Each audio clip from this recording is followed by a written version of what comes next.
ଏବେ ବର୍ତ୍ତମାନ ସୂଚନା ମିଳୁଛି କି ବଙ୍ଗୋପସାଗରରେ ସୃଷ୍ଟି ହୋଇଥିବା ସାମୁଦ୍ରିକ ଝଡ଼ ଗଭୀର ପଥରେ ପରିଣତ ହୋଇ ସାଇକ୍ଲୋନ ଝଡ଼ରେ ପରିଣତ ହେବ ବୋଲି ଭାରତୀୟ ପାଣିପାଗ ପକ୍ଷରୁ ସୂଚନା ମିଳିଛି।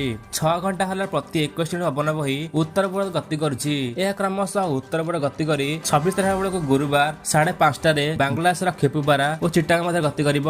ତେବେ କେଉଁ କେଉଁ ଜିଲ୍ଲା କେତେ ମାତ୍ରାରେ ବାତ୍ୟା ରହିବ ସେ ନେଇ ସମ୍ପୂର୍ଣ୍ଣ ଭାବରେ ଜାଣିବା। କିନ୍ତୁ ତା ପୂର୍ବରୁ ଆପଣ ମାନେ ଯଦି ଆମ ଚ୍ୟାନେଲରେ ନୂଆ ତାହେଲେ ଭିଡିଓଟିକୁ ଗୋଟେ ଲାଇକ୍ ଆଉ ସବସ୍କ୍ରାଇବ କରନ୍ତୁ। ସବସ୍କ୍ରାଇବ କରିବା ଦ୍ୱାରା ଆପଣ ମାନେ ସର୍ବପ୍ରଥମେ ଆମ ଭିଡିଓ ଦେଖିପାରିବେ। ଏବେ ଚାଲନ୍ତୁ ଡେରି ନକରି ସମ୍ପୂର୍ଣ୍ଣ ଖବର ଉପରେ ନଜର ପକାଇବା। ଏବେ ଯାହା ଖବର ମିଳୁଛି କି ସ୍ଥଳଭାଗ ଛୁଇଁବା ସମୟରେ ଘଣ୍ଟା ପ୍ରତି 50ରୁ 60 କିଲୋମିଟର ପବନ ବହିବ। ବେଳେ ବେଳେ 70 କିଲୋମିଟର ପବନ ହେବ ବୋଲି ଆଞ୍ଚଳିକ ପାଣିପାଗ ସୂଚନା ମିଳିଛି। ବାତ୍ୟା ହମୁନ ଭାରତୀୟ ଉପକୂଳ ସହ ସମତଳ ଗତିରେ ସମୁଦ୍ର ମଧ୍ୟରେ ଗତି କରୁଥିବାରୁ ଏହାର ପ୍ରଭାବ ଓଡ଼ିଶା ଉପରେ ପଡ଼ିବ ନାହିଁ। ପ୍ରଭାବର ଉତ୍ତର ଓଡ଼ିଶାର କେତେକ ସ୍ଥାନରେ ବର୍ଷା ହେବାର ସମ୍ଭାବନା ରହିଛି। ସେହିପରି ଗାଙ୍ଗେୟ ପଶ୍ଚିମ ଅଞ୍ଚଳରେ ବର୍ଷା ହେବ। ତେବେ ଏହାର ପ୍ରଭାବରେ ସମୁଦ୍ର ଅଶାନ୍ତ ରହିବ। ଏନେଇ ମତ୍ସ୍ୟଜୀବୀମାନଙ୍କୁ ସମୁଦ୍ର ଯିବାକୁ ପରାମର୍ଶ ଦିଆଯାଇଛି। ପଶ୍ଚିମବଙ୍ଗ, ଓଡ଼ିଶା, ମିଜୋରାମ ଏବଂ ମେଘାଳୟରେ 7ଟି ରାଜ୍ୟରେ ପାଣିପାଗ ବିଭାଗ ବର୍ଷା ସତର୍କ ସୂଚନା ଜାରି କରାଯାଇଛି। ବାସ୍ ଆଜି ଥିଲା ଏତିକି ଖବର।